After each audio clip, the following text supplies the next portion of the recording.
right. Welcome to another GameItAll.com podcast. My name's Lucas Grimm. Hey, I'm Pino25. I'm Pentavus. I'm Phatter Phil.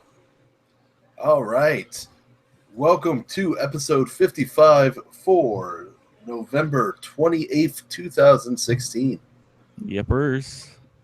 So, this was a big weekend in the Americas, North America. Of course, Thanksgiving for America. You had Black Friday, Cyber Weekend, Cyber Monday. I don't even know what they call Saturday, Sunday anymore. It's just on sale. It's just the sale just keeps going. So, yeah, a lot of great stuff went on sale this weekend. And the weekend that the wallet cries. Yeah, the weekend that the wallet cries. Well, I'm sure you guys picked up some interesting stuff.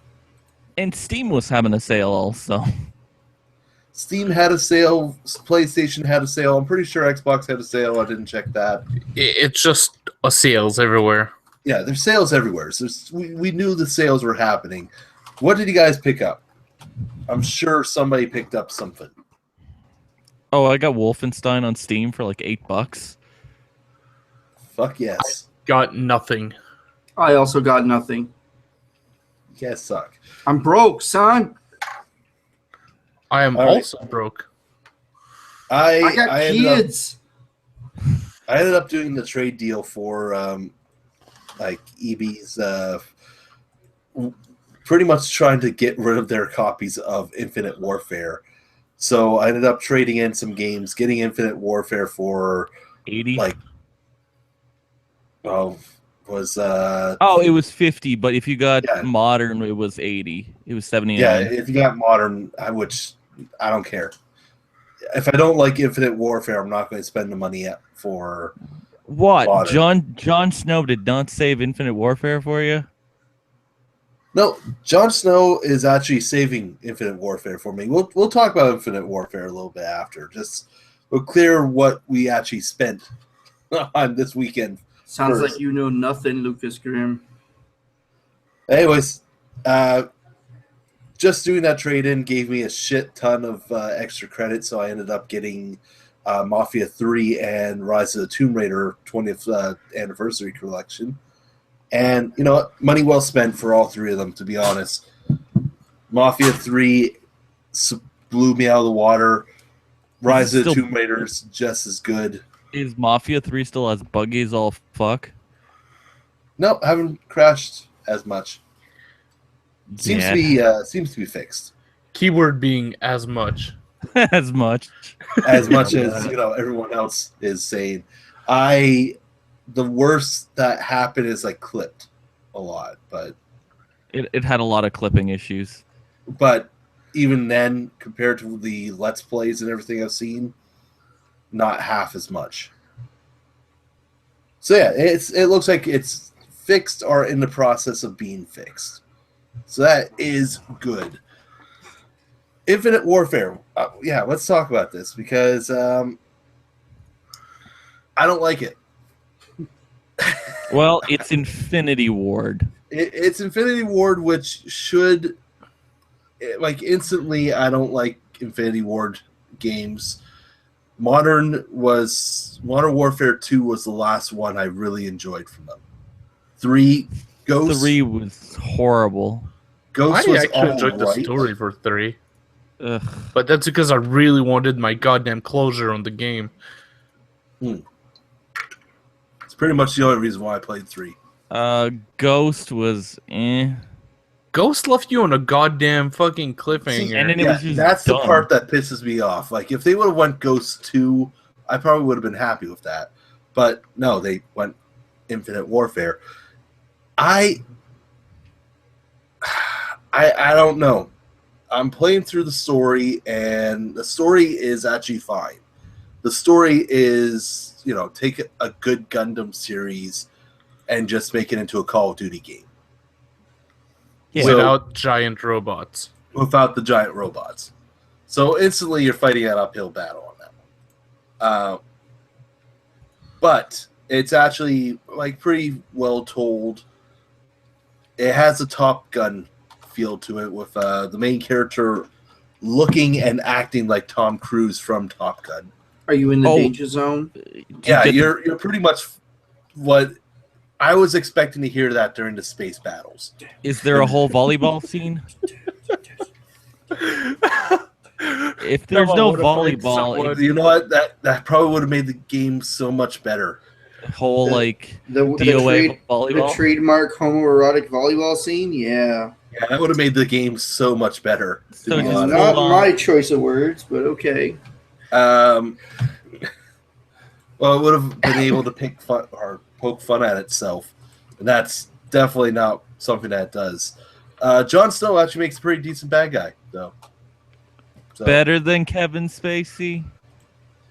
Yeah, you can't top Kevin Spacey. Kevin Spacey's just crazy. He's awesome. Kevin Spacey is what made Advanced Warfare good. Kevin Spacey is Kevin fucking Spacey, okay? Exactly. So, yeah, like, the Infinite Warfare is just, it's slow. That's my biggest problem.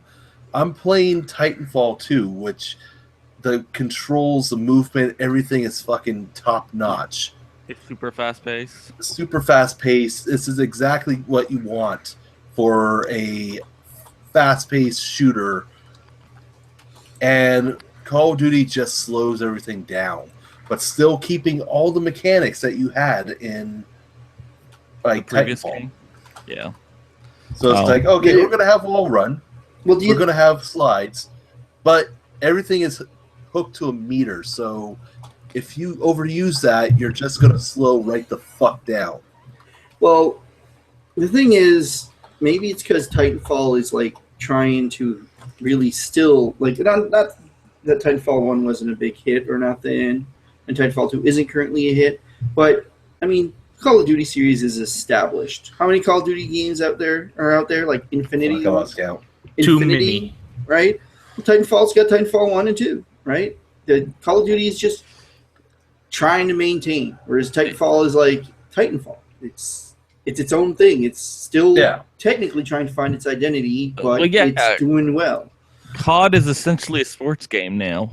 Yeah. You can expect it every year. It's like Call of Duty 2016. You know, they should just drop the fancy title and go with the years. There you go. Well, you know, that's probably an inevitability. They're probably going to end up doing that with certain franchises at some point. You know, like fucking. We'll see what Sledgehammer does for next year. Battlefield 2020. Hey, that means that we're soon to getting a 2042 remake.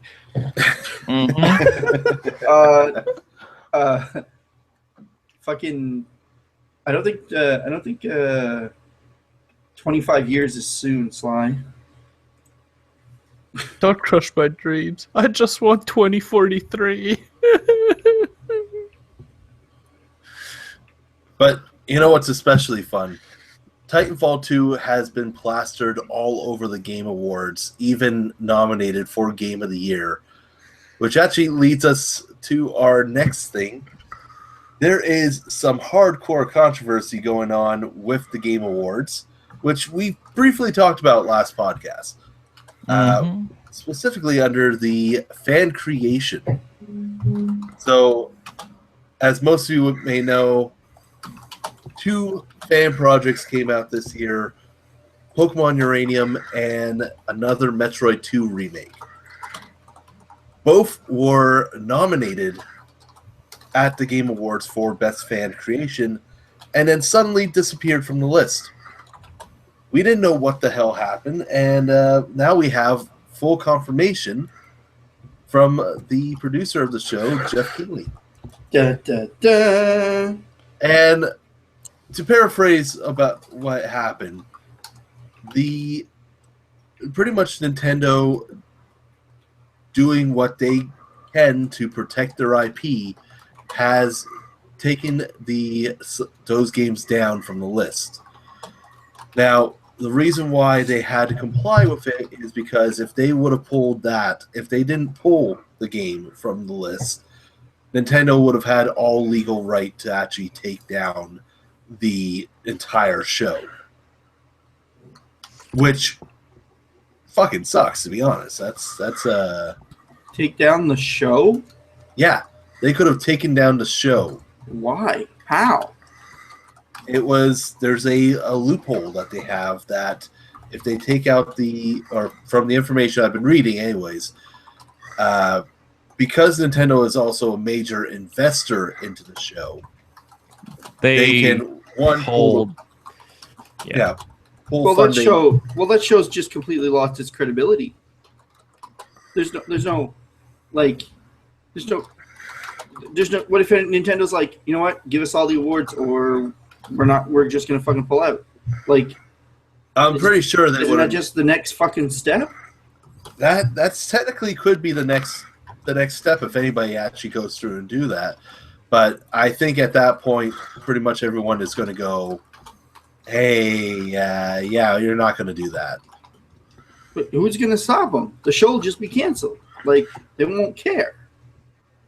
I will probably go back to being how the first one was done and just, be all self-funded. If it were. Which probably should have been how it was. An award. Shit, I couldn't cover it up. An awards show should be as neutral and unbiased as possible. Like, I know it's impossible to just actually get that, but an awards show has to have some kind of credibility. It does. It absolutely does. And the major problem is with this, especially where it's the fan projects area, there's not much that can be done to fight that. And because Nintendo does have the right to protect their own IPs, that's where it falls in. They could just do the legal takedown of the entire show from what I'm reading. As I said, I could have some of this information wrong. But because of the digital rights takedown notice that they had, those two games are no longer available. Plus, it technically hurts Nintendo's IPs somehow. Oh, you mean the Marvelous Federation Forces? Yeah, exactly.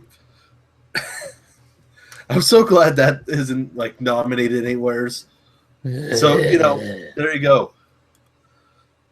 Nintendo's just probably sore that Federation Force didn't get nominated for Best Multiplayer Game. I'll give Federation Forces some kudos. It does look like a good game, does look like it would be enjoyable, but really, don't call it Metroid Prime Federation Forces. If you just called it Federation Forces, a Metroid story, people would have been much cooler with that. Because you're not promising a Metroid Prime game, you're just something in the Metroid universe. Yeah. Even if you just called it Metroid Federation Forces. That one's like borderline. But you went Metroid Prime, which is, Samus story. Like a good chunk of that.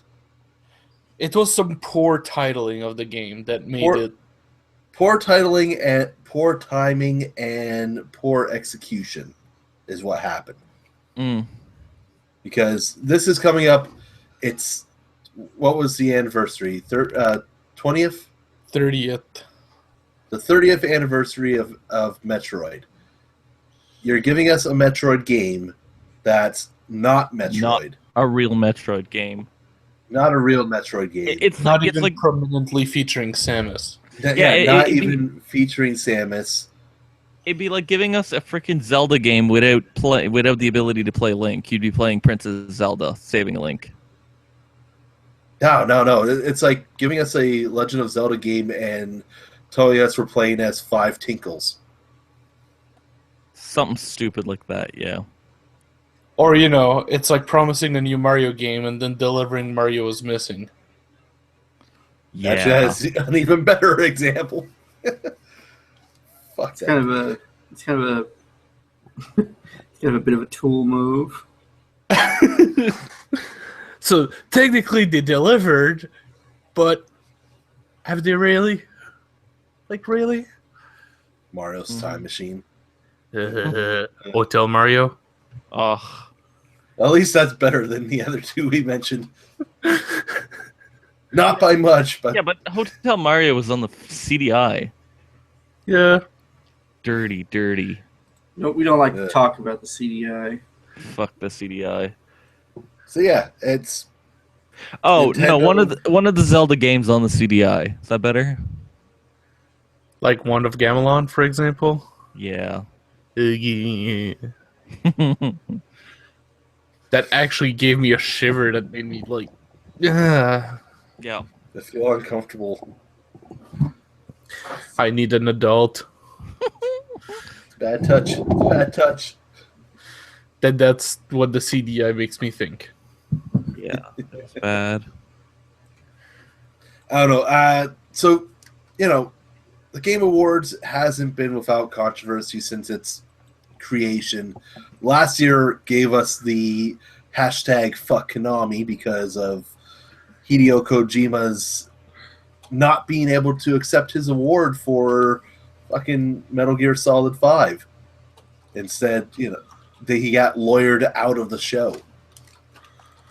Yeah. So this is just a continued thing. People are not happy with Nintendo because the fan projects that were released were fucking amazing. And, instead of going, oh, hey, let's promote this, let's work together with this, they just shut it right down. And I think that's what the big problem is. Like, especially when you look at the other two nominees were Brutal Doom and I can never pronounce the title of it. It's the Elder Scrolls expansion that was made by a fan, added 30 hours to it or something. The big ass Skyrim expansion. The big ass Skyrim expansion, that's what I'm going to call it. But yeah, like take Brutal Doom. id Software was all like, Brutal Doom is amazing. Oh my god. Once it came out, they went to Twitter and immediately was like, fuck yes, here you go, Brutal Doom. They were Go like, play. we're not going to be remaking it. We're not remaking Doom 64 anytime soon. This is fucking amazing. You guys should just play it. Yeah. Because really, that goes from, bad guy Nintendo protecting their IPs and being like assholes about a good product that's out there, to Bethesda still protecting their IPs by releasing frequent games in the series, and then going, oh, hey, this fan project that was over here, fucking awesome. Go play it. like, I can understand that Metroid 2 is available on the 3DS eShop, but that's the classic Metroid 2. Yeah, it's the original. Yes, that one was just an enhanced version added with the story provided by multiple different sources of Nintendo through the years to make it a complete story and more of a fluent gameplay. Because I'll be honest, Metroid 2 and Game Boy, on the black and white Game Boy, pretty shit. Oh, yeah. Mm-hmm. It wasn't no Super Metroid. Yeah, they really nailed it with Super Metroid and Fusion and Zero Mission. Well, everyone knows. Everyone knows Super Metroid is a goddamn masterpiece. Oh, Top to fucking Oh, bottom. yeah. Not disagreeing at all. It's nothing. I do like for them to make a game that's better would be miraculous. I'm not hoping for better. I'm hoping for at least on par, much like Fusion and Zero Mission. I suppose, but Fusion and Zero Mission changed it around, right? They made it third person or first person, right? No, they didn't. No, You're that was thinking of Prime. I'm thinking of Prime. Yes. Yeah. Fusion was the Game Boy Advance, and Zero Mission was Game Boy right. Advance as well. But that just goes to show how awesome the Super Nintendo was as a platform. Yes. Hands down, one of the best systems. Like, you think of staples in the video game history, most of them are from the Super Nintendo era. Well, yeah. Yep. Do not disagree. It's hands down Nintendo at their best. Not even Nintendo, Square. Oh yeah, Square at their fucking best because they had 6, were- Chrono Trigger. Those are phenomenal Chrono games. Trigger 6. Then we had all the other stuff like we had Earthbound. We had Super Mario RPG Legend of the Seven Stars. Fuck yeah. Like, And then then I heard there was a bunch of fucking Japanese only RPGs that were like just retarded good. yeah, Oh, RPGs yeah. were an issue because it's a lot of money to translate games and bring them over, and RPGs just have so much text in them that there's Oh, a yeah. lot of them that just never made it to our coast here, Mm-hmm. which is a shame.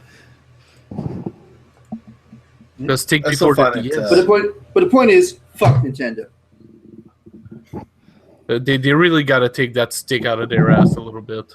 They really have to start listening to how the fans are reacting to, especially them, all the legal shit that is going on, and Like, What? just take it out like half an inch for fuck's sakes. Don't put it all the way up your ass, guys. Come on. You know where Yeah. there's that knot where the branch used to be, like just there was a branch sticking out. You didn't have to force it in to go past that. It should have stopped right there. Mm-hmm. All right. So what's next? well, there is some good news coming out from or that was being reported throughout the week, and that is that Ubisoft will be changing up how they do DLC in the near future. Specifically, what has happened is they have been doing some tests with Rainbow Six Siege, specifically. And that test is that all the maps that's been released have been available for free, while the characters can be purchased with online credit, or you can actually just flat out buy them. Yeah. So similar fashion to Street Fighter V's character, or you buy your characters with Zenny or whatever it was. So kind of like how League of Legends and the MOBAs have been handling it. You can Yeah, buy kinda. characters with real life currency, or just play the game, earn in-game currency, and And then pick them up. unlock. Now, moving forward, Ubisoft is saying that they are going to focus more on that method because it has worked extremely well for Siege. So we're probably going to see a similar fashion, just any DLC that will not hinder your the progress of the story or how you're going to be able to play multiplayer or just play with your friends. Those will be free moving forward. So like weapon packs or stuff like that, or maps free, but like characters or skins and stuff like that paid. Yeah, that's exactly it. That sounds reasonable to me. That sounds completely reasonable, and I'm happy that they're moving towards that. That works.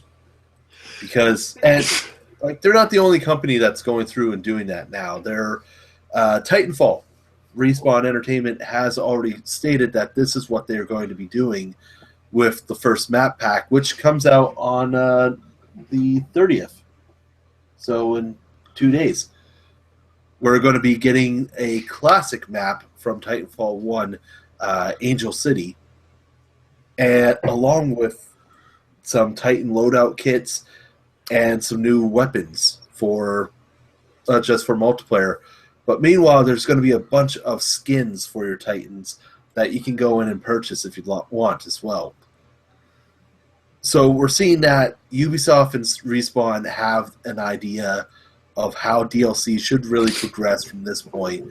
Meanwhile, we have freaking Battlefield 1 and Infinite Warfare that's charging an arm and a leg for fucking map packs, as usual. Well, yeah, but that's EA and Activision. You know, that's how they make their money.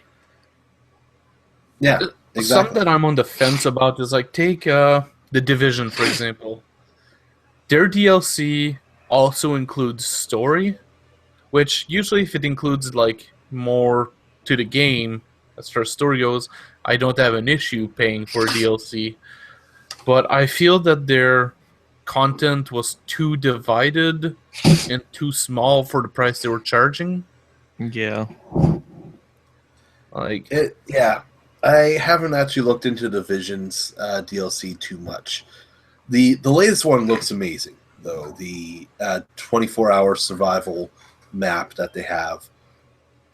you take companies like CD Projekt Red, which released The Witcher 3 expansion, which is a massive expansion for... Oh, yeah. If we're talking, like, actually delivering expansions, then yes. Like, CD Projekt Red has pretty much gone out of their way to deliver on every end. Like, not only who they are. Yeah, it's great PR if you do it that way, and that was one thing that was really going for everyone that's was really excited for Titanfall, was that Respawn came out of the gate and said no DLC, everything that comes out it will be free, and yeah, that was a big seller for them. Yeah. And then, as you said, CD Projekt Red does something a little bit different. They released a bunch of free DLC at launch, where it was like, over the next 12 to 14 weeks, we're going to release a new DLC pack that are ranging from a new character skin to weapons, new weapon pack, or new mission. Yeah. Okay, that's pretty sweet. Like Then a company that's been... Heart of Stone and Blood and Wine. They go out of their way to add, first off, a 10-hour campaign and then a 30-hour campaign. That just, like, doubled the game more. Yeah. You doubled the game. It is an entire new game. Yeah. Right there. They are entirely new stories that just happen to be around the Witcher 3 timeline. And even if, like, when you play Heart of Stone is such a hard-hitting, like, especially if you're into the Witcher lore, it's such a hard-hitting chapter that's like, oh, fuck. This is what I'm actually going after. I know this stuff is, like, the things that the Witchers don't go out and kill because they are the worst of the worst. Mm. And now you're out there, going to kill them. Well, wouldn't that be why the Witchers should do it? Because they're the only ones who can. Yeah. Oh, okay. I'll have to spoil it a little bit, but anybody that follows Witcher lore probably knows this already. It's fucking vampires. Vampires in the Witcher lore is the worst thing you can fucking come across. Witchers don't want to fight them because it is pretty much a guaranteed you're going to die in this battle. But if you take the vamp down with you, worth it. No, it's worth it, but you have to make sure you got the master, right? Yeah. You have to make sure you killed Dracula, not one of his fucking cronies. Yeah. And that's exactly how it is with Witcher, is that, I have to kill the master vampire, but all the minions are usually just as strong as the master. On the subject of DLC, too, still, a company that's been doing it right, except for, like, horse armor, Bethesda. All of their DLC have been great add-ons to the game. Yeah. Fallout Almost. 4. Fallout 4 actually has that.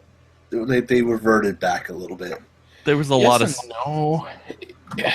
Farber was great. It was amazing. It was hands down glorious classic Bethesda DLC for Fallout. Okay, the two actual driven ones, like Far Harbor and Nuka World. Nuka World. Nuka World wasn't...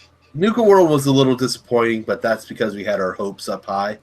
Because he released Far Harbor first, and it was like, oh my god. Yeah. And the rest of the packs were just, they were packs. They were add-ons. They were not expansions. They were add-ons. It definitely didn't feel worth the season pass. Yeah, because we were used to Fallout 3 with their 5 glorious, expansions, and same as New Vegas. Yeah, same as New Vegas. But take Skyrim, for example. Well, do you think that maybe you were spoiled a little too much? Maybe. But, yeah.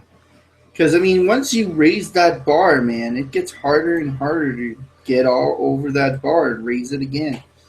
Like, Makes me worried for CD Projekt Red just because of how high they set the bar for Witcher. So when they release Cyberpunk has to be like perfect. But that's the issue. Like with Witcher 3, it was the culmination of Witcher, so they put it like all the way up there. With their new IP, people shouldn't be opening up there. Realistically, people should be aiming for like down here. Because it's brand new. It's a brand new IP. They're experimenting with something new. They won't be able to push out the quality that Witcher 3 was with something brand new. Because, they were going on the high of Witcher 2, and Witcher 2 was a glorious game. So it's just, if anything, it's people not understanding their own expectations. Yeah, it all depends on the hype, how big the train's going to get before they release the game. So realistically, I'm setting my bar right here, even though I know Witcher was like right up here, and I'm not expecting more than this. And if it happens to be higher than this, I will be ecstatic. But, it's where I'm hoping. So I'm going to say this. I'm going to add on to that. Doing the same thing. Witcher 3, I'm going to expect Cyberpunk down here. But by chance, if Cyberpunk is like up here, I'm expecting the next game to be up here then.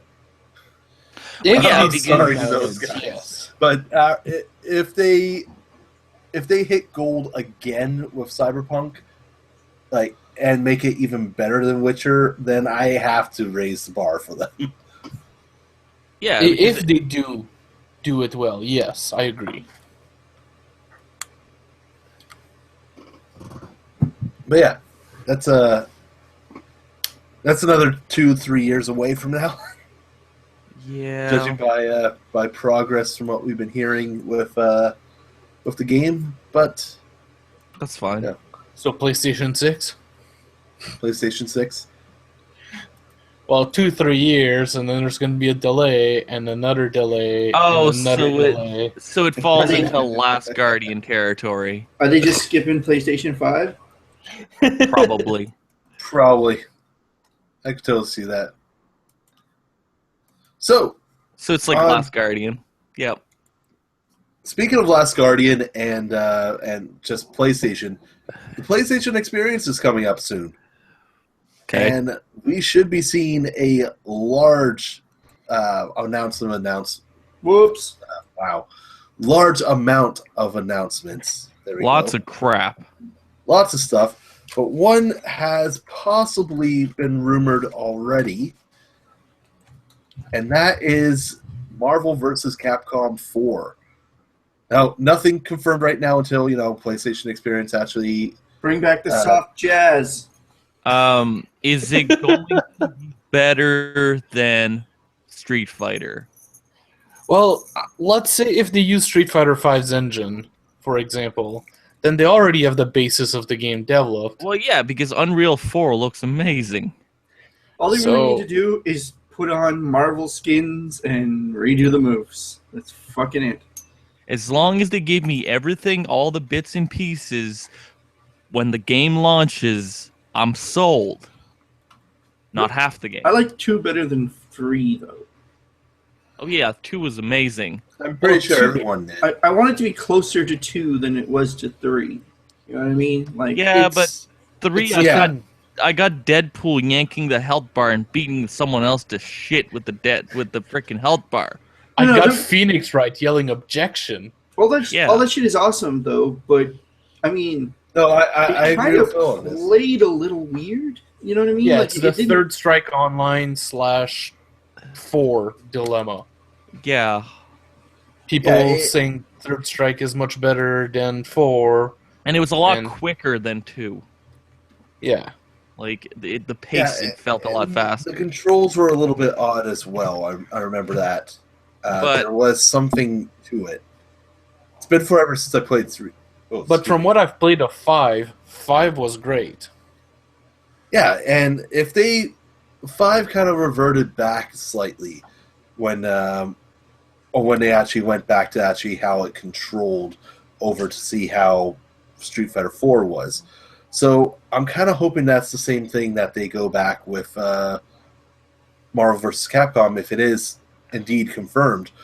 Because with Marvel vs. Capcom, 3 was just, I don't know.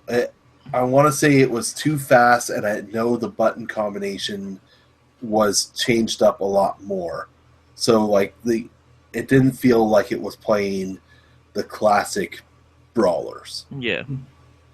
The real issue with 5 that shot it down from being a good game is they released a half-finished product. Yeah, it was a terrible. That is the biggest problem with the game right now. They need to release a full product in order for it to be anywhere as good. So, like, I can understand bringing new characters in through updates. More Darkstalkers. More Darkstalkers. I agree with that. Mm-hmm. But I also agree with that, yeah. Release a game that has arcade, story mode, and online. And everything, like, integrated in the product at launch. Don't make me wait. Yeah, right off the bat. Here's going to be the major thing. Because, and I really hope that Capcom realizes, because most of the time everyone goes for Game of the Year and Video Game Awards recognition, right? If this game is announced, and if the rumors are right, it's going to be set for a 2017 release. It's already up against a major contender with Injustice 2, which whenever NetherRealm makes a fighting game, we already know that story mode, that like all these extra modes are going to be in it, and it's going to be jam-packed for a fighting game. Well, yeah, it's all the components right at the start. It's literally perfect.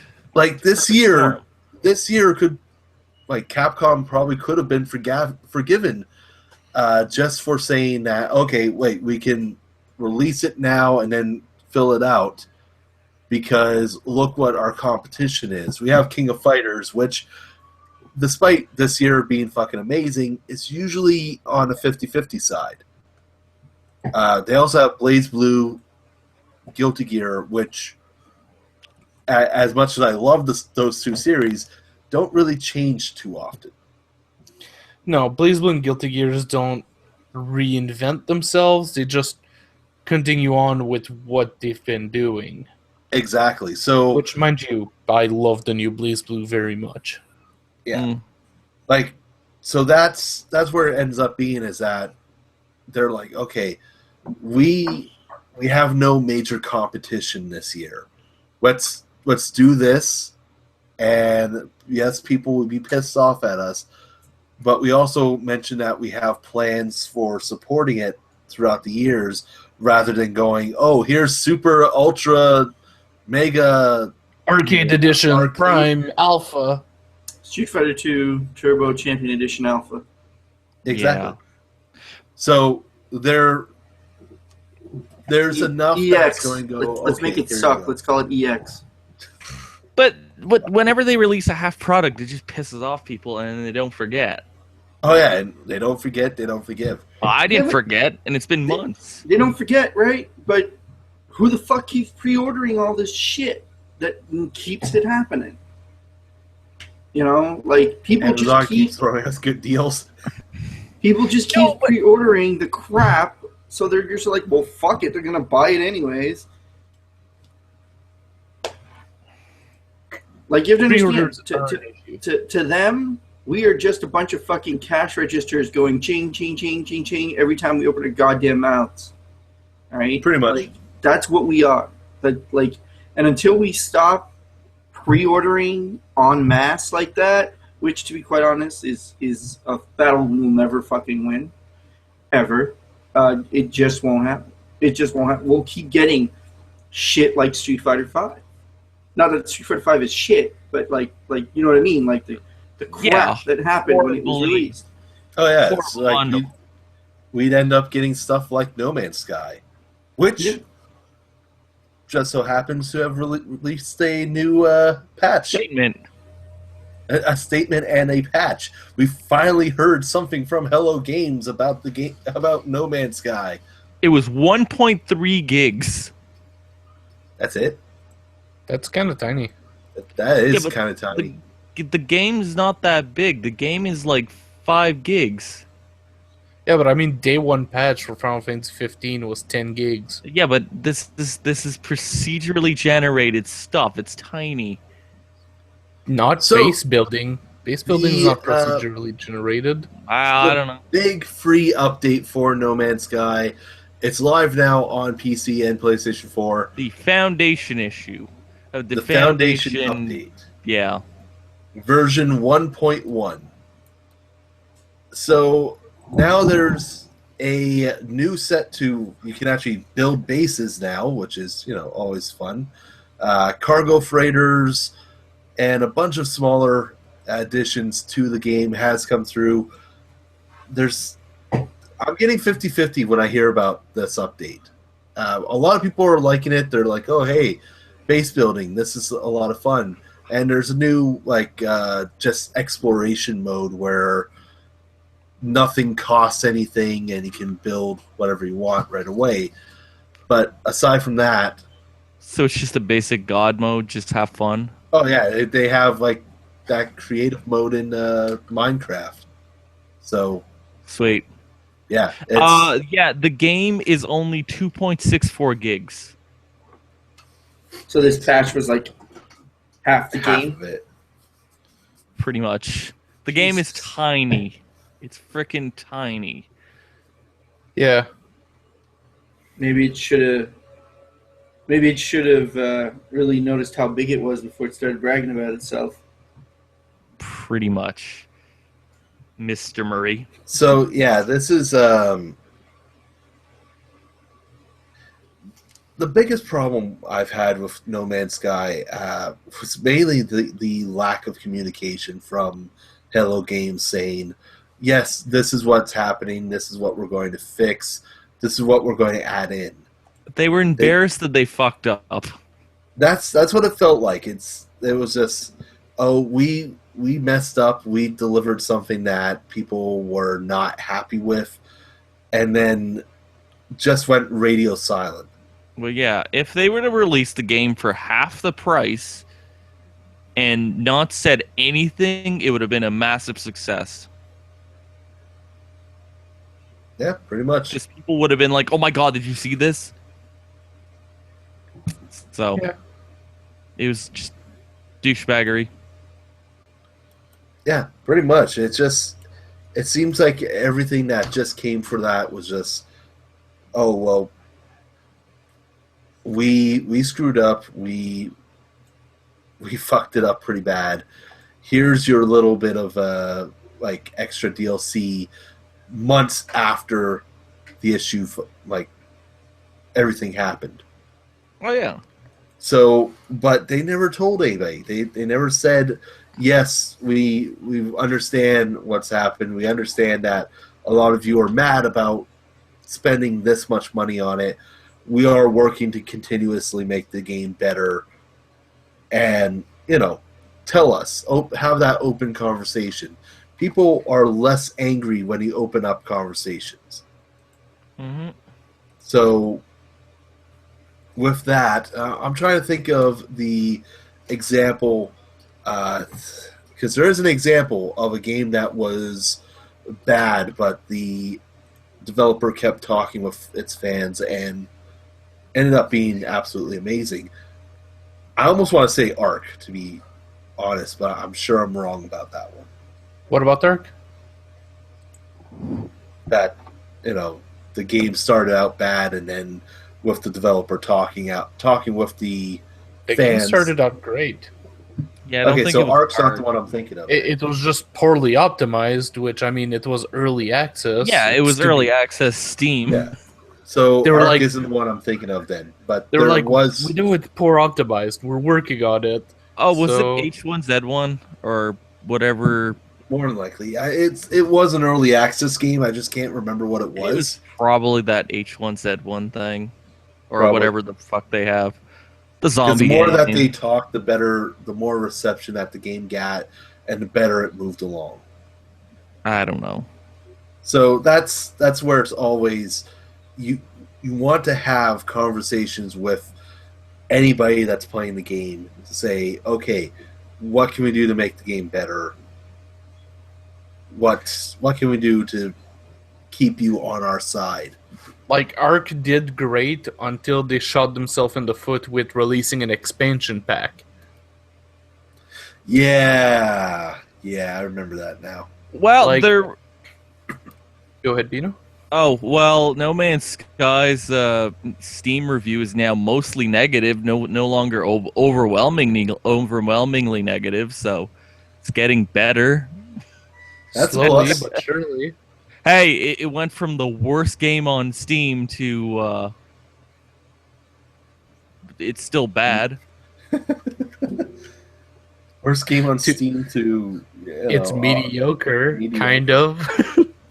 No, it's still bad, but yeah. I mean, So, yeah, I like No Man's Sky because I like Yeah. putting on my headset.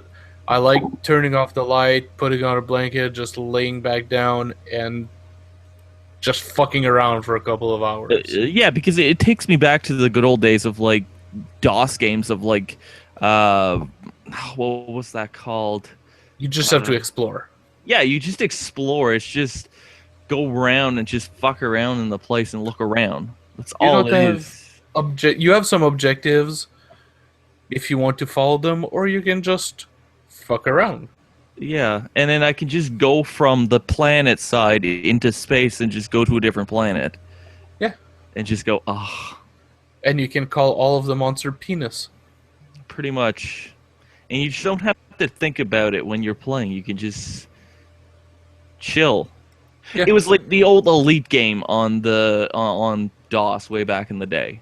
Oh god, yes. That you could just go wherever, and it was all just, yeah, it was glorious. And then people were like, oh my god, it's going to be like, COD meets Skyrim. It's Respect. people's hype killed the game more than the developers killed the game, realistically. Yeah, to be honest, I mean that's exactly what happened. And there was a ton of people bashing it that had no idea what the game was or anything. They were like, oh my god, he lied and this and that. And it's like, well, were you following any of it? Like, technically never lied. Well, it's like, and then there was a bunch of people bashing it, and I'm like, did you play the game? They're like, no, because it was horrible. It's like, Oh, It's that gray zone where How he can you- didn't lie, but it was shady. It was very shady. It was Yeah. greasy. Greasy. yeah, that works. So, but yeah, and that's what I hate. I hate when people bitch and they haven't played it or watched it, or they just go, this is horrible. It's like, did you watch it or play it or experience it? They're like, no, because it's terrible. on the status of one of my friend who's a big fighter buff, he's like, here's my obligatory Marvel vs. Capcom 4 status. Let's be real. It'll launch with 12 characters, and you still wouldn't see the whole roster in the top 8. Because, MVC is a 3v3, right? So you have to pick 3 characters. Yeah. And with 12 Yeah. characters, you probably still wouldn't see all 12 characters in the top 8. That doesn't leave a lot of fucking combinations with just 12 characters and it's all 3v3. I mean, that would degenerate real quick. People would find the one infinite loop combo and just run it until it gets patched out, and then they'd move on to find the next loop combo. I can see Yeah. that. So yeah, PlayStation Experience is actually this week on December 3rd. So this Saturday. So other than MVC4, anything We're getting other a than bunch. There's going to be a bunch of different games going to be shown. We don't know what's new going to be announced. But we already know that pretty much everything we've seen at E3 So God of will War. make some sort of appearance. Yeah, we'll more than likely see God of War. Zero Dawn. Likely that we're going to see some Drawn to Death, which I'm really excited for. Mm.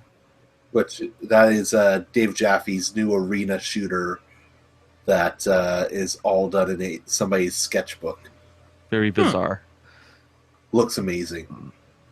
What else do we have? Oh, Spider-Man. Yeah, there's going to be a lot of like main Sony properties. A lot of the VR stuff is going to be shown as well. Have you seen any of the images of the design for the Vulture yet from the Spider-Man movie? Oh no! Speaking of which, Spider-Man game probably going to make an appearance as well. Yeah, that's what I said. It's what Pino said. Yeah. Oh, I didn't hear people. Not the movie. I'm excited. I'm hoping that Kojima shows up and goes, "Look, we got some more crazy artwork." Can we have more information on whatever that is? No, please? he does. He will not give you any more information. The game will release, and you'll go, "Oh my god!" Or if we're not getting any more information, can we get Norman Reedus doing the helicopter dick?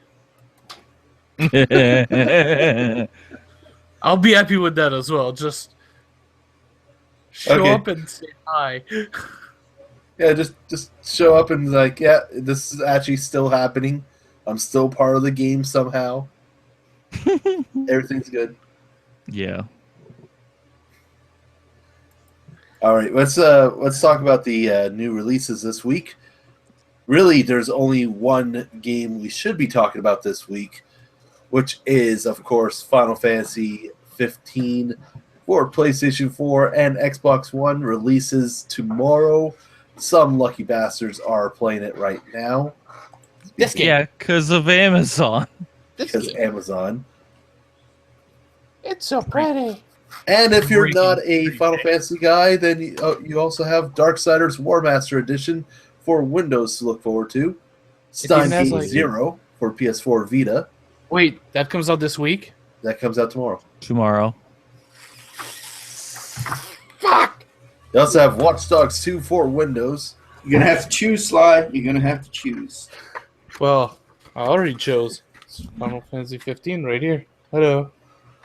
And starting December 1st, we have Apollo Justice Ace Attorney for iOS and The Dwarves for Windows, Mac, Linux, PS4, and Xbox One. The Dwarfs. Oh, and on the December 2nd, we also have Ubisoft Steep coming out for Windows, PS4, and Xbox One. White People Sports, the game! Is that going to have, like, Ubisoft First Syndrome, that it's just going to, You know what? I don't know. I really don't know with that one. Is there going to be enough? Because the open beta has come and passed, I can talk more about it. Is there going to be enough for people to get to continue play it? That I don't know. That I really don't know. I highly doubt it.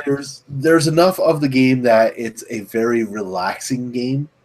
Like, it's definitely not something that I'm going to be like, oh, this is going to live on forever as a competition game. No, this is a very relaxation. Or would you rather play SSX? To be honest, I would probably rather play XSX. Most people would. But Steep Can we just get a tricky remake, please? Steep is a much more like simulation type game, and it's just about using the mountain, like just a relaxing trip down until you hit a tree. Then it's just fucking hilarious. Then it just goes to shit. Yeah. Are you buying the Resident Evil dollhouse? I'm not buying a dollhouse. Oh, come on! It's a music box. The Resident Evil 7 came up on sale on Amazon.ca today, and it was down to $49.99. I was like, yeah, I'm just gonna go straight out and buy it at that price. Yeah, but this comes with a dollhouse. I don't need a dollhouse. Sure. I have a kid that would destroy that dollhouse. Are you sure? It also comes with a creepy severed finger and a VHS tape, and a creepy note. Sounds like a win. Yeah, it's only Sounds like $180 a bucks. Yeah, definitely. It's not. probably cheaper if you have Amazon Prime. Probably. And the Probably. dollhouse is a full 8 inches. That sounds tiny. 8 inches of creepiness. I'm sticking with my statement. Well, that's what they're Capcom. They're Asian. I see what you did there. 8 inches, very large. Oh, very big man. So next week we're more than likely going to be talking about the Game Awards, since that happens on Thursday, They will not happen because Nintendo will derail. unless Nintendo cancel them all out. They're going to be like, Right before they go live, like 2 minutes before they go live. What happens if like during the actual awards part where he's like, we're gonna hand out the awards for fan project of the year, and he gives it to fucking the Nintendo team despite them not being on the official nominees list anymore? Oh, Like the another like Metroid 2 another remake? Metroid. Yeah, You know what? I could totally see Jeff doing that, because it'd be the it just bomb. seems like he's getting more bitter about this every year. Like, I love the guy. Like, he is a great. Like, This is his baby. This is his project. This Yeah. is his passion. And this fucking company just comes up to him and tells him, "Nah, we're gonna be fucking dicks, and we're not gonna let you do what you want with this." You know? Well, yeah, they're telling them to go fuck like, this is the second year that something has come out and said this. Like, we had fucking Konami, and then we have fucking Nintendo doing it. Well, yeah, they're essentially telling him to sit in the corner and look pretty. Yeah, pretty much. Like a So he's like, douchebag. you can tell, like, every time he's doing it, he's getting just a little bit bitter. But, you're just waiting for it to snap that he's like, oh yeah, screw this. So who's it gonna be next year? Is he gonna get bent over the table by Bobby? And Oh yeah, it's good. It'll be Activision just bending him over and be like, take it like a bitch. It'll be Vivendi. Probably. Vivendi will buy out the Game Awards. They buy out everyone. Fuckers. What if? All right. What if like EA fucking buys them out, and like every game of the year is one of the fucking sports games? As long as it's Aki, I'm fine. 2018, the year of perfection for EA. Yeah. And I think that is actually going to be where we end the podcast tonight. The year perfection. Yes. So don't forget to like this podcast and subscribe to the channel. Make sure you share around, and also visit any one of our links here to see us on social media as well. For GameItAll.com, I'm Lucas Grimm. Hey, it's Pino25. It's Pentavus going back to Final Fantasy 15. You're an And asshole. I'm Phatter Phil, and I'm eating some nibs. Yeah. Nibs. I And have we'll so much, see you next so much time. fucking Halloween candy, man. It's ridiculous. Where's this all gone?